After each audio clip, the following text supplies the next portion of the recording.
আজকের এই রান্নাটা খুব সাধারণ, কিন্তু স্বাদে ভীষণ আপন। আলুর দম।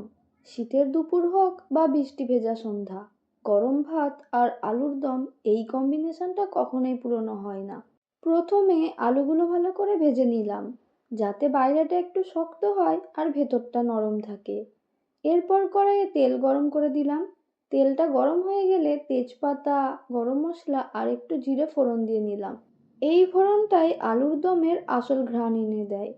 এবার দিলাম টমেটো বাটা, তার সাথে হলুদ গুঁড়ো, লঙ্কা গুঁড়ো, ধনে গুঁড়ো আর অল্প একটু জিরে গুঁড়ো। মশলাটা ভালো করে কষাতে হবে। তেল ছাড়লেই বুঝবেন স্বাদ ঠিক পথে আছে। আর দিলাম কাজু বাদাম, চারমগজ আর পোস্ত বাটার পেস্ট। এই ক্রিমি মিশ্রণটাই আলুর দমকে দিল রাজকীয় স্বাদ আর ঘন গ্রেভি। আর তার সঙ্গে দিলাম অল্প একটু টক দই। এবার ভেজে রাখা আলুগুলো দিয়ে মশলার সাথে ভালো করে মিশিয়ে নিলাম। অল্প একটু জল দিয়ে ঢেকে দিলাম, যাতে আলুর ভেতরে ভেতরে সব মশলার স্বাদ ঢুকে যায়।